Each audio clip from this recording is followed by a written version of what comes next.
Now, another tip you gave, you said it's okay if you don't speak the language of your multilingual English language learners, which I know a lot of our listeners are thinking, well, what if Yeah. I don't?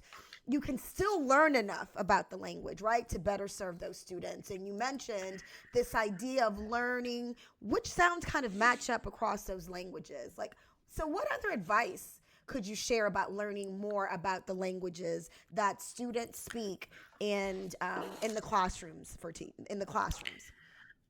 So we have so much at our fingertips now. And so as I receive students, I want to learn more about them, their culture, their language.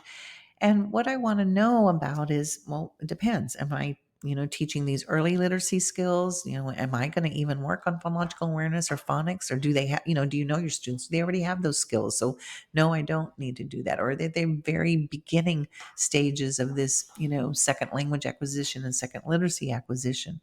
So I need to look at not only the sounds, but I need to look at the patterns. And did you know, Mm, even when we think about writing, there's a lot of spelling patterns that are the same. right.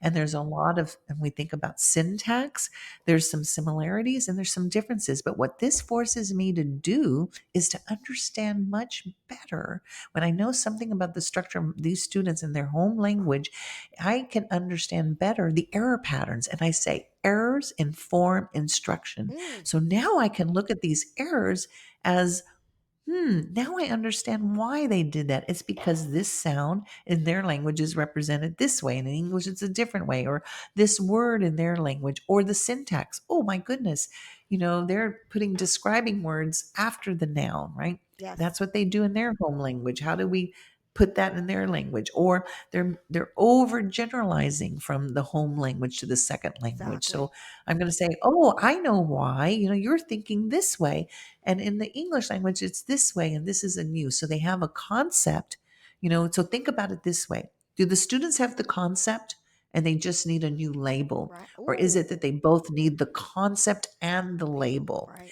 That's what we need to be thinking about and researching more and discussing more and describing more and thinking about.